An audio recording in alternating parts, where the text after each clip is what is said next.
तो hello friend, चलिए ये हमारी जो यूनिट 9 है उसका लास्ट चैप्टर होने वाला है। तो ये महत्वपूर्ण यूनिट है, इसको आप जरूर पढ़ के जाएं, एक बार देख के जाएं। यहाँ से 9 से 10 क्वेश्चन जरूर आते हैं और थोड़ा टेक्निकल क्वेश्चन रहते हैं, इसलिए ज़रूरी है। तो संगठन का प्रबंधन, मैनेजिंग द ऑर्गेनाइजेशन, और बहुत लोग इसको छोड़ के जाते हैं, इस चक्कर में चीज़ें थोड़ा सा वहाँ पर कठिन हो जाती है, इसलिए इसको पढ़ के जरूर जाइएगा। आपके लिए चीज़ें इतनी आसान कर दी गई हैं, लेकिन फिर भी चलिए। नेतृत्व क्या है, लीडरशिप क्या है? नेतृत्व किसी संगठन के सफलतापूर्वक काम करने और उनके लक्ष्यों व उद्देश्यों की प्राप्ति के लिए अनिवार्य है। नेतृत्व संभावना को वास्तविकता में बदलता है। नेतृत्व प्रबंधन का एक उपवर्ग है। बर्नार्ड के अनुसार नेतृत्व का अर्थ व्यक्तियों के व्यवहार के गुणों से है, जहां वे किसी संगठित प्रयास में लोगों को उनकी गतिविधियों में मार्गदर्शित करते हैं। फिर टेरी के अनुसार नेतृत्व लोगों में ऐच्छिक रूप से परस्पर उद्देश्यों की पूर्ति के लिए संघर्ष हेतु लोगों को प्रभावित करने की गतिविधि है। चेस्टर बर्नार्ड के अनुसार नेतृत्व 3 चीजों पर निर्भर करता है: व्यक्ति, अनुसरण करने वाले तथा स्थितियां। नेता कार्य करता है नंबर 1 उद्देश्यों का निर्धारण, दूसरा संसाधनों का कुशल प्रयोग, तीसरा कार्यवाही के साधनों का नियंत्रण, चौथा समन्वित कार्यवाही की प्रेरणा। नेता में निम्नलिखित 4 गुण होने चाहिए महत्व के क्रम में। पहला है प्राण शक्ति, दूसरा है सहन शक्ति, तीसरा है निर्णायकता यानी डिसाइसिवनेस होना चाहिए, प्रोत्साहकता होनी चाहिए यानी इंकरेजमेंट होना चाहिए, और जिम्मेदारी तथा बौद्धिक क्षमता होनी चाहिए। बर्नार्ड ने बौद्धिकता यानी इंटेलिजेंस को महत्व के क्रम में चौथा नेतृत्व गुण माना है, क्योंकि वे मानते हैं कि वह नेता की जिम्मेदारी और निर्णायकता में बाधा होता है। कौन? बौद्धिकता।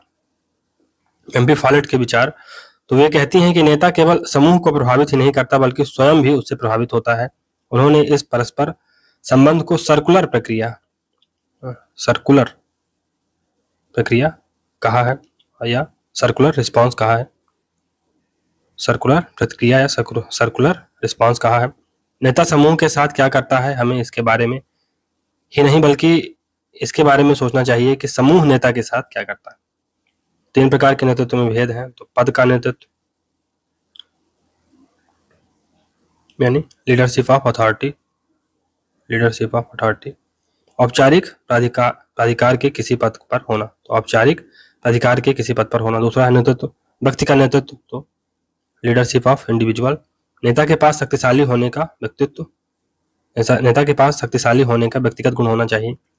फिर कार्य का नेतृत्व यानी लीडरशिप ऑफ वर्क, नेता के पास पद भी है और व्यक्तित्व भी है, जिनके पास कार्यात्मक ज्ञान है।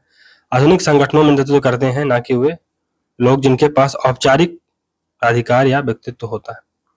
मिलेट के अनुसार नेतृत्व अक्सर परिस्थितियों द्वारा बनता और बिगड़ता है। नेतृत्व की 3 बुनियादी शैलियां हैं। पहला निरंकुश,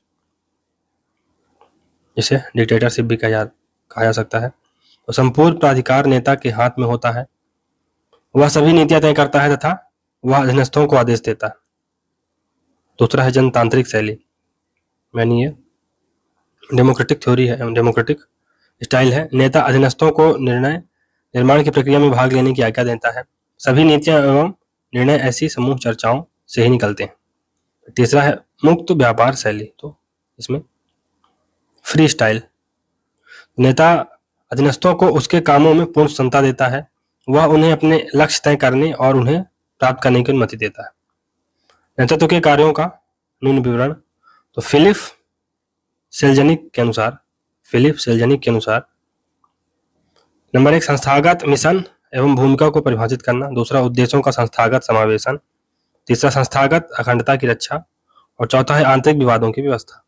फॉलेट के अनुसार नंबर 1 तालमेल, उद्देश्य की परिभाषा और पूर्वानुमान। नेतृत्व की विचारधाराएं, पहला है विशेषता विचारधारा यानी एक्सपर्टाइज आइडियोलॉजी, दूसरा है व्यवहारिक विचारधारा यानी बिहेवियरल आइडियोलॉजी, और तीसरा है स्थितिगत विचारधारा यानी स्टेटस कोइस्ट आइडियोलॉजी। तो विशेषतागत विचारधारा, इसके महत्वपूर्ण समर्थक चेस्टर बर्नार्ड, टेरी, एपलबी, प्रोल और डब्ल्यू टीड, मिलेट हैं। यह विचारधारा वर्ष 1900 से 1940 के दौरान लोकप्रिय रही। 1900 से 1940 के दौरान कोई भी व्यक्ति अपनी विशेषताओं की वजह से नेता बनता है। प्रारंभ में यह विचारधारा मानती थी कि नेता पैदाइशी होते हैं, वे बनते नहीं हैं। बाद में व्यवहारिक अध्ययनों ने खोजा कि नेतृत्व की विशेषताएं पूरी तरह से जन्मजात नहीं होती, बल्कि शिक्षण और अनुभव से हासिल भी की जा सकती। आलोचना के कारण तो नेतृत्व की विशेषताओं की एक समान सूची दे पाने में असफल रही। विभिन्न विशेषताओं के तुलनात्मक महत्व को नहीं दर्शाती। ऐसी विशेषताएं जिनमें नेतृत्व के गुण बताए जाते हैं ऐसे व्यक्तियों में भी होती हैं जो नेता नहीं होते।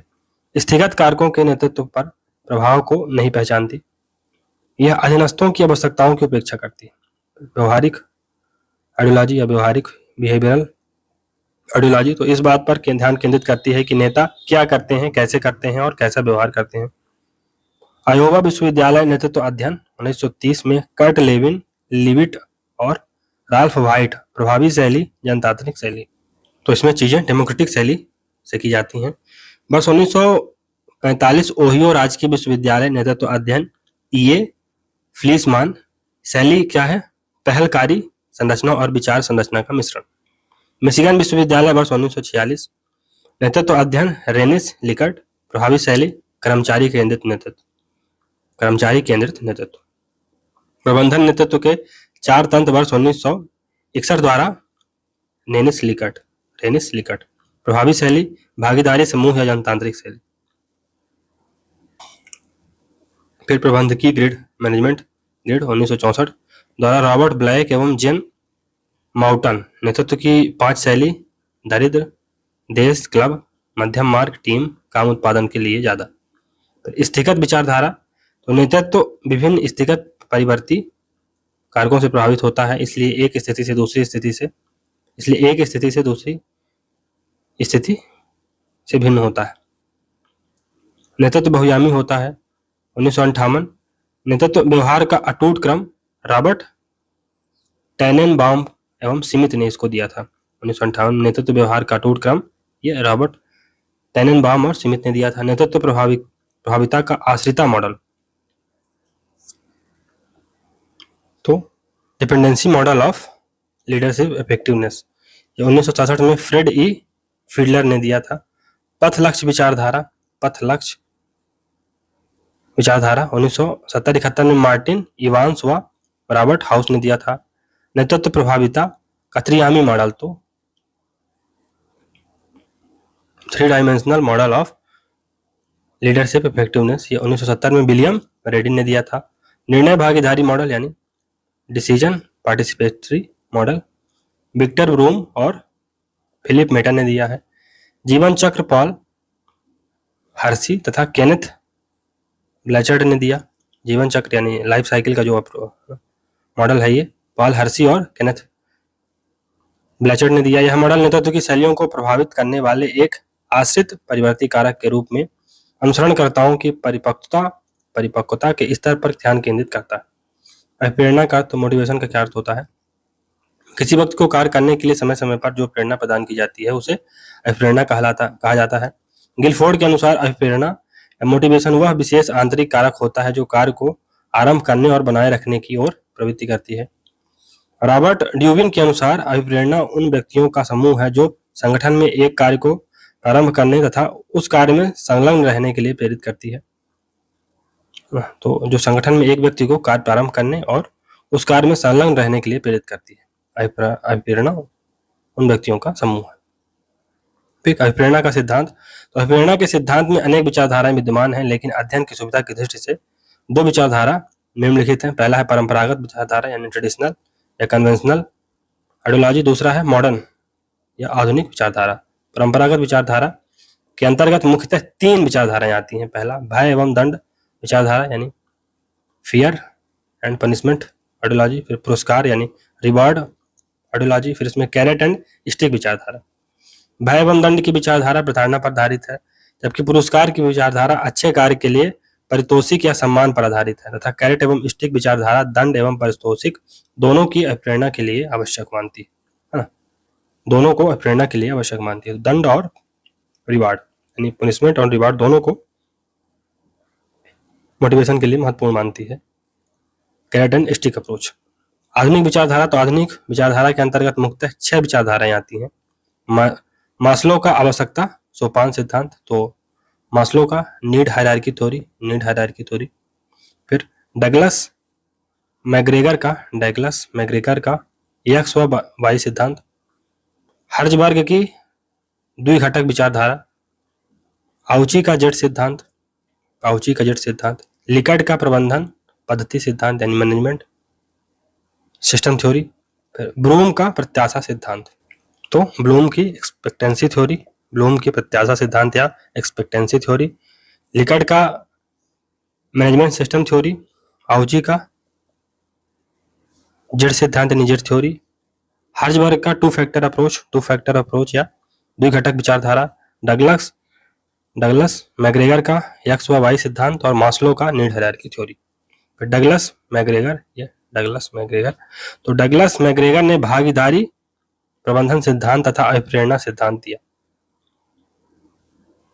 तो डगलस मैग्रेगर ने पार्टिसिपेटरी मैनेजमेंट थ्योरी और मोटिवेशन थ्योरी दिया, जिसे लोकप्रिय रूप में एक्स वाई सिद्धांत कहते हैं। यह एक ऐसा सिद्धांत है जिसमें यह कल्पना की जाती है कि प्रबंधन मानव संसाधनों के बारे में क्या पूर्व कल्पनाएं रखते हैं, कैसे मानव संसाधनों का बेहतर उपयोग करेंगे।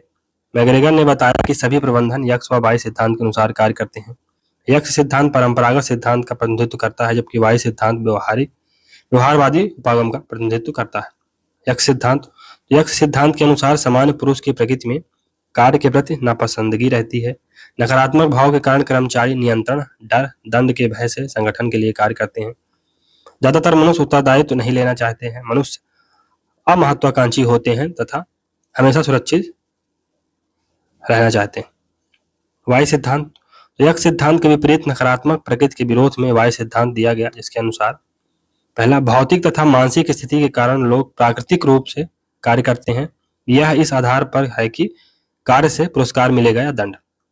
दूसरा है, बाह्य नियंत्रण या भय ही केवल श्रमिकों के कार्य को प्रेरित करने का माध्यम नहीं है, बल्कि स्वनिर्देशन यानी सेल्फ गाइडेंस तथा स्वनियंत्रण सेल्फ कंट्रोल भी संगठन के हित में कार्य करने को प्रेरित करते हैं। तीसरा है, कार्य के प्रति वचनबद्धता संगठन में कार्य को उत्प्रेरित करती है तथा सामान्य मनुष्य व्यवस्थित वातावरण में कार्य सीखने को इच्छुक होता है, न कि केवल उत्तरदायित्व लेता है बल्कि खोजता है। उत्तरदायित्व को नकारना, महत्वाकांक्षा में कमी, सुरक्षा पर जोर इत्यादि व्यक्ति के अनुभव का परिणाम है, न कि चरित्र का। एक्स नकारात्मक एवं वाई सकारात्मकता की बात करता है। पांचवा है कि संगठन के लक्ष्य निर्धारण में एक्स सिद्धांत सहायक की भूमिका को नहीं स्वीकार करता। तो संगठन के लक्ष्य के निर्धारण के सिद्धांत में वाई सिद्धांत सहायक की भूमिका को नहीं स्वीकार करता, जबकि एक्स सिद्धांत सहायक की भूमिका को स्वीकार नहीं करता, जबकि वाई सिद्धांत सहायक को बराबर का महत्व देता है। एक्स सिद्धांत अधोमुखी संरचना यानी ऊपर से नीचे, जबकि वाई सिद्धांत ऊपरमुखी संरचना यानी नीचे से ऊपर पर बल देता है। तो ये एक्स सिद्धांत ये टॉप डाउन है और वाई सिद्धांत ये डाउन टू टॉप है ना, ये bottom to top. Rensis Likert ने अपनी पुस्तक the new ways of managing conflict 1976 में सही प्रबंधन तथा मानव संसाधन के बेहतर उपयोग के लिए 4 उपागमों की चर्चा की। इसमें पहला उपागम परंपरागत सिद्धांत तथा चौथा उपागम सहभागी प्रबंधन सिद्धांत से संबंधित है। कुट लेविन की रचना ग्रुप डायनेमिक्स 1947 तथा फील्ड थ्योरी 1951 है। कार्ल रोजर्स की रचना the clinical treatment of problem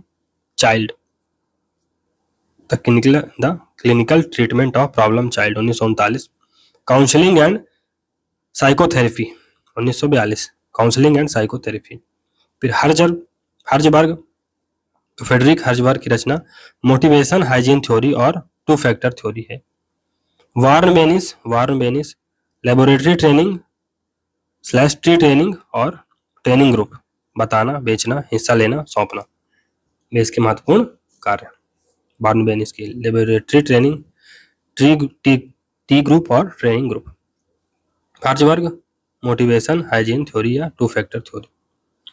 उद्देश्य आधारित प्रबंधन पीटर डकर। तो मैनेजमेंट बाय ऑब्जेक्टिव ये पीटर डकर इसको देते हैं। तो पीटर डकर का जन्म 19 नवंबर 1909 को कास ग्रावेन वियना में हुआ। 11 नवंबर 1905 को कैलिफोर्निया में मृत्यु हुई। पीटर डकर प्रबंधन सहयोगी, लेखक और शिक्षक थे। उन्होंने आधुनिक व्यवसायी संस्थाओं के लिए दार्शनिक रचनाएं भी लिखी। डकर प्रबंधन के विकास के शिक्षक रहे। डकर ने मैनेजमेंट बाय ऑब्जेक्टिव की अवधारणा दी। उन्होंने 2002 में प्रेसिडेंशियल मेडल ऑफ फ्रीडम पुरस्कार प्राप्त किया। डकर अर्थशास्त्री जॉन मिनार्ड कीन्स से प्रभावित थे। इसके साथ साथ ऑस्ट्रेलियाई अर्थशास्त्री जोसेफ स्कूमपीटर के विचारों से प्रभावित थे। पीटर डकर को आधुनिक प्रबंध सिद्धांत का जनक माना जाता है। तो मॉडर्न मैनेजमेंट थ्योरी का इन्हें फादर माना जाता है, जनक कहा जाता है। पीटर डकर का प्रबंध का सिद्धांत मुख्यतः नेतृत्व पर बल देता है। पीटर डकर के अनुसार प्रशासक जो प्रशासन में नेता के रूप में अपनी भूमिका अदा करते हैं, एक प्रशासनिक संगठन के मूल परंतु दुर्लभ साधन होते हैं। प्रशासनिक संस्थाओं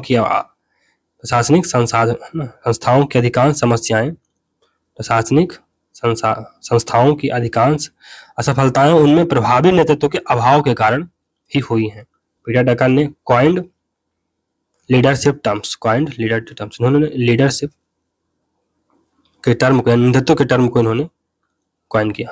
तो लीडरशिप शब्द की इन्होंने इसको कॉइन किया, इसको दिया। प्रमुख रचनाएं कौन कौन सी हैं? तो the effective executive 1966, managing oneself 2008, the practice of management tasks responsibilities and practices, management challenges for 21st century,